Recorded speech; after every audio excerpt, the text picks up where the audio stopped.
Hello everyone and welcome back to our YouTube channel Math Foundation by पूर्वा. तो आपण ratio आणि proportion ह्या चॅप्टरचे video बघत आहोत आणि आज याच्यामध्ये हा 5th व्हिडिओ आहे. तर या व्हिडिओमध्ये आपण प्रॅक्टिस सेट 4.2 ला स्टार्ट करतोय, ज्याच्यामध्ये आपण क्वेश्चन नंबर 1, क्वेश्चन नंबर 2 आणि क्वेश्चन नंबर 3 चे प्रॉब्लेम सॉल्व करणार आहोत. सो सगळ्यात आधी आपण प्रॅक्टिस सेट 4.2 चा क्वेश्चन नंबर 1 सॉल्व करू. हा बुकमध्ये जो क्वेश्चन दिलेला होता तो मी इथं स्क्रीनवर लिहिलाय. Using the property a by b equal to ak by bk, fill in the blanks substituting proper numbers in the following. So ही एक प्रॉपर्टी दिलेली आहे आणि ह्या प्रॉपर्टीचा वापर करून आपल्याला हा प्रॉब्लेम सॉल्व करायचा आहे. सो ह्या प्रॉपर्टीमध्ये काय सांगितलं आहे, a बाय b हा तुमच्याकडे रेशो असेल आणि तुम्ही a ला एका नंबरने मल्टिप्लाय केलं, सेम नंबरने तुम्ही b ला पण मल्टिप्लाय केलं, तर हे दोघं रेशो सेम असतात. हे ह्या प्रॉपर्टीचा मीनिंग आहे. आता ही सेम प्रॉपर्टी आपल्याला ह्या क्वेश्चनसाठी वापरायचं आहे. सो क्वेश्चनमध्ये काय दिलं आहे, 5/7. इथं काहीतरी व्हॅल्यू नाहीये, इकडे 28 दिली आहे. सेम वेने आपल्याला जिथं व्हॅल्यू नाहीये ती व्हॅल्यू शोधायची आहे. सो सगळ्यात आधी आपण काय करू, जिथं जिथं व्हॅल्यू आहे ना, आधी आपण त्याला सॉल्व करू. आता इथं हे 28 दिलाय. सो याला आपण b मल्टिप्लाइड बाय k च्या फॉर्म मध्ये आणू शकतो का? येस, हा आपला b आहे. याला कोणत्या नंबरने मल्टिप्लाय केलं तर 28 येणार? 7 ने. सिंपल. आता आपण 35 बघू. 35 ला कोणत्या नंबरने मल्टिप्लाय केलं? सो 5 मल्टिप्लाइड बाय k करायचं आहे आपल्याला. 5 मल्टिप्लाइड बाय काय केल्यावर 35 होणार आहे? 7.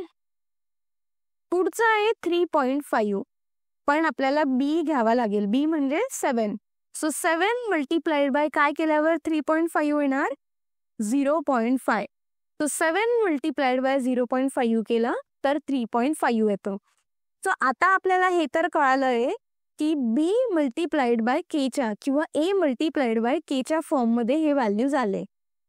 आता सपोज हा एक घेतला, सो याच्या डिनॉमिनेटरला k म्हणजे काय? 4. सो सेम हाच नंबर आपण वरती पण मल्टिप्लाय करू. सो 5 मल्टिप्लाइड बाय 4 आलं. इथं पण काय येणार मग? 7 मल्टिप्लाइड बाय 7. या साईडला काय येणार? 5 multiplied by 0.5. That's it. Simple. आता आपण काय करणार, याचे कॅल्क्युलेशन करू आणि व्हॅल्यूज काढू. 5 मल्टिप्लाइड बाय 4 होतो 20 आणि इथं आलं 28. 5 मल्टिप्लाइड बाय 7 होतो 35. 7 बाय 7 होतो 49. 5 मल्टिप्लाइड बाय 0.4 होतो 0.5 होतो 2.5 आणि 7 मल्टिप्लाइड बाय 0.5 होतो 3.5. सो अशा पद्धतीने आपण जिथं ब्लँक्स होते त्या सगळ्या व्हॅल्यूज फाइंड आउट केल्या. आता आपण बघूया प्रॅक्टिस सेट 4.2 चा क्वेश्चन नंबर 2. तो क्वेश्चन नंबर 2 मध्ये काय दिलं आहे, फाइंड द फॉलोइंग रेशो. एक तुम्हाला स्टेटमेंट दिलेलं असेल आणि त्या स्टेटमेंट वरून तुम्हाला रेशो फाइंड आउट करायचा आहे. सो याच्यामध्ये फर्स्ट क्वेश्चन आहे, the ratio of radius to circumference of the circle. एक सर्कल दिलेला आहे, या सर्कलचा हा रेडियस आहे. रेडियस कसं लिहितात? r ने. याच्या सोबत याच्या सर्कम्फरन्सचा आपल्याला रेशो फाइंड आउट करायचा आहे. तो सगळ्यात आधी लिहिणार रेडियस असते r आणि सर्कम्फरन्सचा फॉर्म्युला काय आहे? 2πr. सो आता आपण सिंपल रेडियस आणि सर्कम्फरन्सचा रेशो लिहू. r divide by 2πr. हा r आणि हा r कॅन्सल झाला, तर आन्सर आलं 1/2π आणि रेशो आलं मग ratio of radius to circumference of the circle is 1/2π. Simple. पण याच्यामध्ये आपल्याला फॉर्म्युला येणं खूप इम्पॉर्टंट आहे. आता नेक्स्ट बघू. The ratio of diagonal of a square two it's side if the length of the side is 7 centimetre. So याच्यामध्ये सगळ्यात आधी हे दिलं आहे की एक साइड आहे ज्याची लेंथ 7 सेंटीमीटर आहे. सो हे आपण इथं लिहून घेऊ. दुसरं दिलेलं आहे डायगोनल शोधा, कारण तुम्हाला डायगोनल आणि साईडचाच रेशो शोधायचा आहे. सो डायगोनल फाइंड आउट करण्यासाठी फॉर्म्युला असतो साईड मल्टीप्लाइड बाय √2. हा फॉर्म्युला डायगोनल साठी आहे. साईडची व्हॅल्यू काय आहे 7 आणि हा √2 तसाच लिहिला. सो आता आपल्याला इथं साईड पण मिळाली आणि डायगोनल पण मिळाली. क्वेश्चन मध्ये विचारला आहे डायगोनल टू साईडचा रेशो. सो इथं आलं 7 मल्टीप्लाइड बाय √2 आणि साईड आहे 7. हा 7 आणि हा 7 आपण कट केला तर आन्सर येणार आहे √2/1 आणि यालाच कसं लिहितो आपण √2:1. सो रेशो काय आला मग इथं √2:1. तर अशा पद्धतीने आपण हा क्वेश्चन सॉल्व्ह केलेला आहे. आता आपण प्रॅक्टिस सेट 4.2चा क्वेश्चन नंबर 3 बघू. क्वेश्चन नंबर 3 मध्ये सांगितलं आहे compare the following pairs of ratios. So 2 ratio दिलेले असतील आपल्याला आणि त्या 2 रेशो पैकी कोणता रेशो हा मोठा आहे हे आपल्याला याच्यामधून फाइंड आउट करायचंय. तर सगळ्यात आधी आपण काय करू की हा जो रेशो दिलेला आहे तो लिहून घेऊ.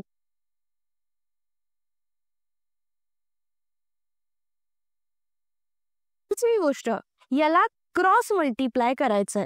सो √5 मल्टीप्लाइड बाय √7 करू आणि 3 मल्टीप्लाइड बाय 3 करू.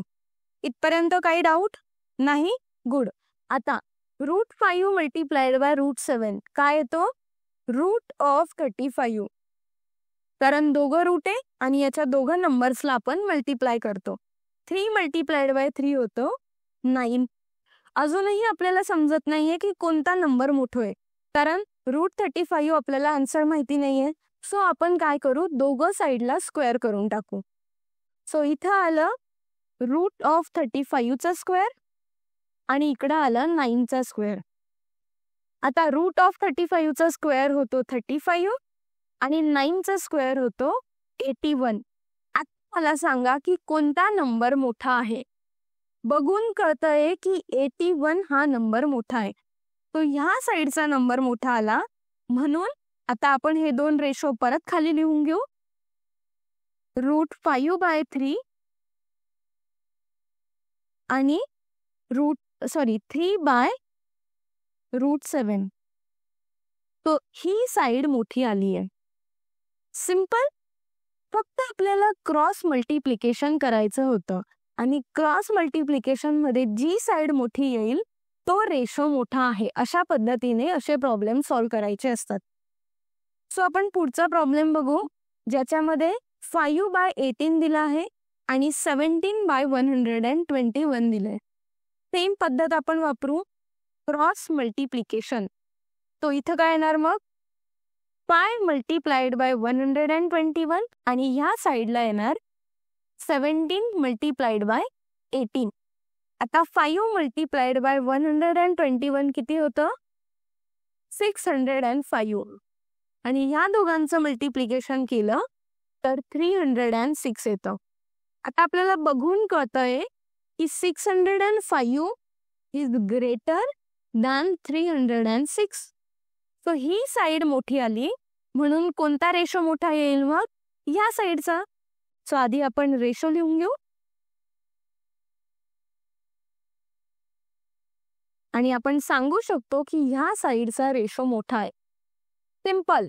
आपल्याला अशाच वेने जे पण 2 रेशो दिलेले असतील त्यांना कंपेअर करायचं असतं. क्वेश्चन नंबर 3 मध्ये अजून एक प्रॉब्लेम सॉल्व्ह करू, म्हणजे तुम्हाला अजून ह्या गोष्टी क्लिअर होतील. तो याच्यामध्ये दिलेला आहे 9.2 डिवाइड बाय 5.1 आणि 3.4 डिवाइड बाय 7.1. परत क्रॉस मल्टिप्लिकेशन करायचं.